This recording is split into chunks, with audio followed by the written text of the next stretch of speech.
of the Ghana National Council of Private Schools, Obinfo Nana Kwesi Jetua, has urged the Ministry of Education to help ensure textbooks are used by private schools and are approved by the ministry. According to him, some of the textbooks used by some private schools do not help students in their final exams.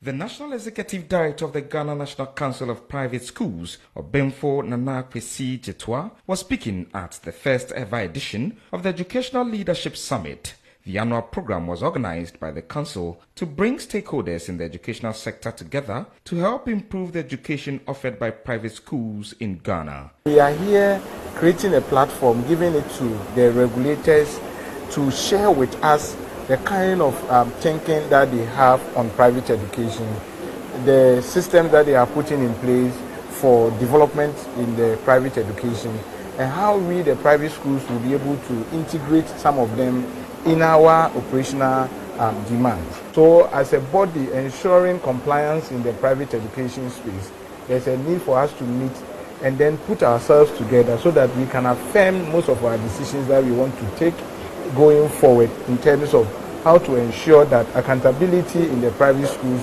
becomes successful.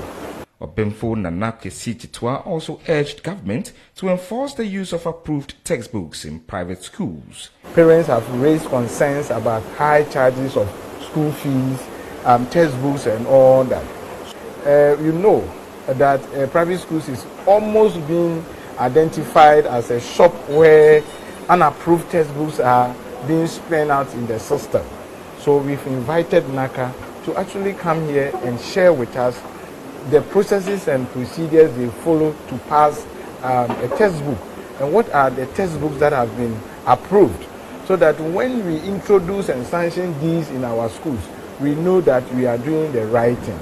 The Executive Director of the National Schools Inspectorate Authority, Dr. Hilda Ampedu, said they will work together with private schools to improve private sector education in Ghana. They have a lot of knowledge that could benefit us. So now we are collaborating very closely together with NACOPS and other private school associations, NAPS, etc., ASICs, to understand what goes on the ground in running their business and what we as regulators can pick from them when we are developing policies. So now we are working very closely together. That's why I was honored to receive such a plaque from them.